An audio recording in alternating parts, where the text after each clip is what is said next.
Hey, Kevin. Hey, Matt.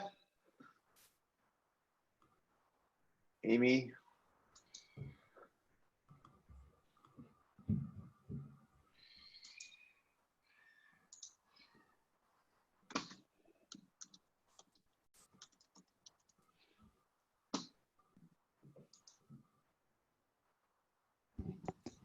Good morning.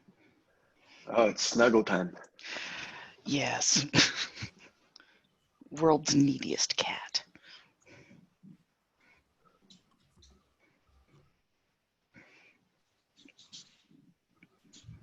Just wait one more minute here for everyone to keep joining.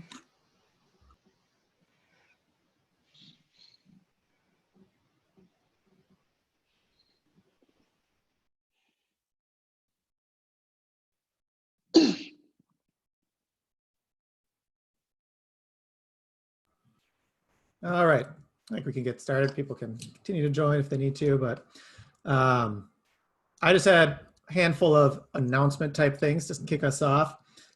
Just a reminder that Friends and Family Day is this week, so Friday, unless I know that's a holiday in many places in the world, so either Friday or the following Monday, please take the day off and recharge and kind of take some time to spend with your family and friends if you can.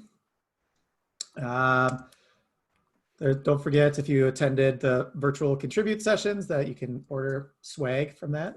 Looks like you can get a sweatshirt and some pins and other stuff. So if you are interested, that was in the email, but looks like some nice stuff, and I'm sure they have extra sweatshirts from Prague that they don't have any use for, so I'm trying to get rid of. Next thing on the announcements that I had was just that a retrospective issue for 13.0 was automatically created.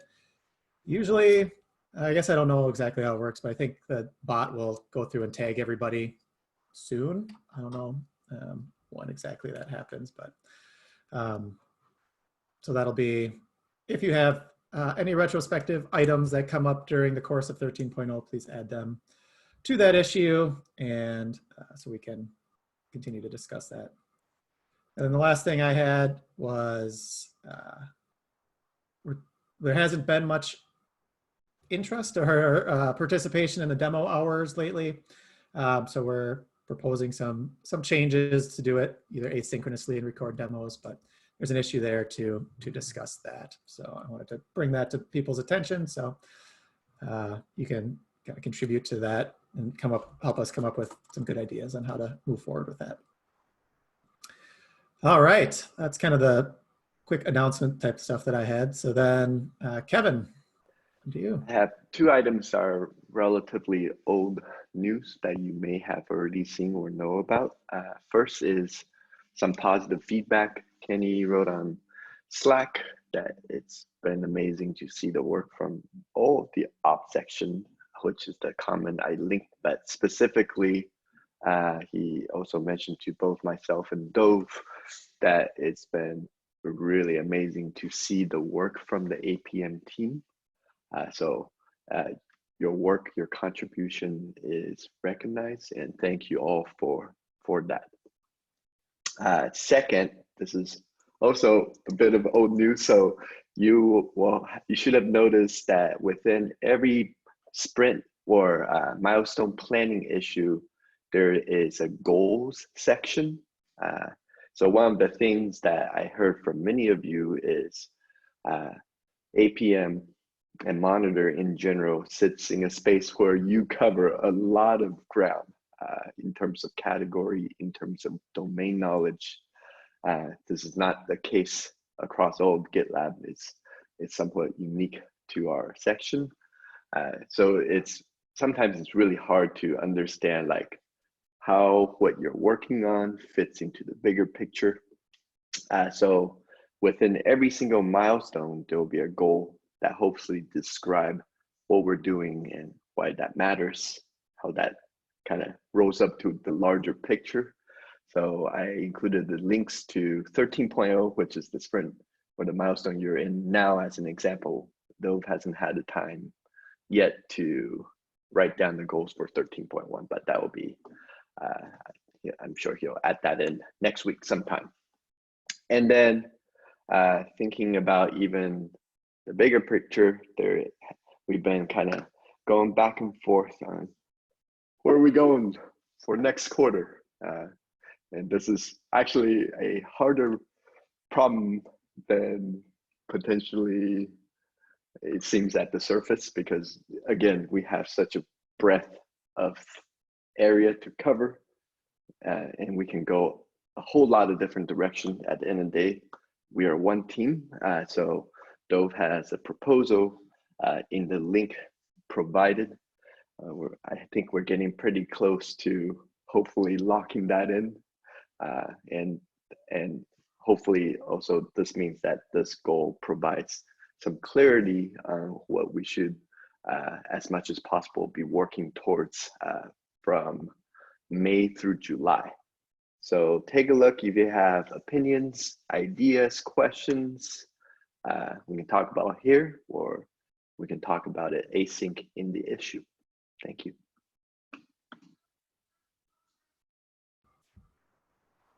Good. All right, Ruben.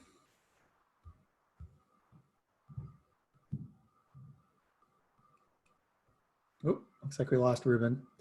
We'll come back to Ruben. Clement. Sure. Yeah, so we will be having a group iteration retrospective, one for APAC friendly and one for EMEA friendly. I think Matt's going to send it out. This is not mandatory, but highly recommended as part of one of our. So some of y'all may have come across the fact that we have a bunch of efficiency improvements that we're trying to do in the company as we're kind of on a roadmap to going public. And one of the efficiency improvements that we're trying to do in the company is get better at iteration and shipping what we say we will. And so part of this retrospective is supporting that effort. And so please try to join the meeting if possible. And before the meeting, please think about one example of a successful iteration that you've worked on, as well as a not so successful one, so that we can talk about them and find ways to improve. That's the whole idea, is to find ways of improvement, not necessarily to feel bad about what we've done, because we've all made mistakes in the past, including me. So if you want to see what the agenda looks like for that, feel free to check out that link. Just wanted to get everyone's perspective on that. I think we're pretty finalized on that agenda, but in case that makes you feel better about kind of the discussion we're going to take place. So I wanted to make sure that everyone comes in with the mindset of we want to improve, rather than just kind of a way to talk bad about things that we've done. So yeah, and then back to Ruben. Yeah, one more thing on that. I did set them up for next Thursday. Hopefully people see them on their calendars. If not, I added it to the monitor stage calendar, so I think I sent the invitations out the right way, but if not, please let me know. I can make sure to get everyone added. All right, on to Ruben.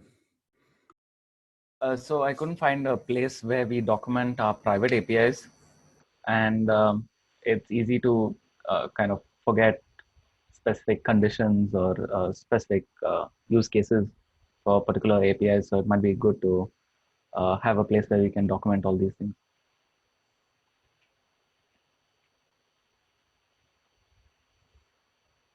So I haven't found any examples of it in the main GitLab repo.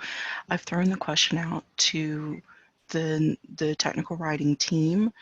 If someone answers, I'll let you know, but I can't find any prior art here. Sure, that sounds good.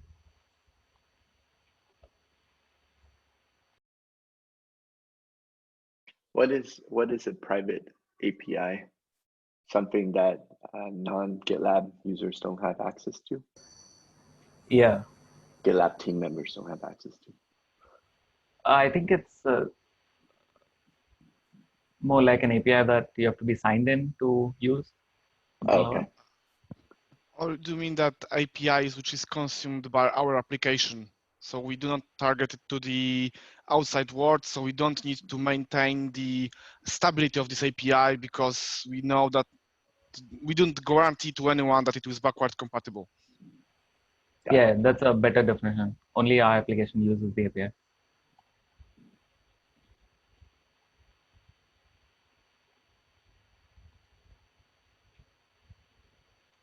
I think I have the next item as well.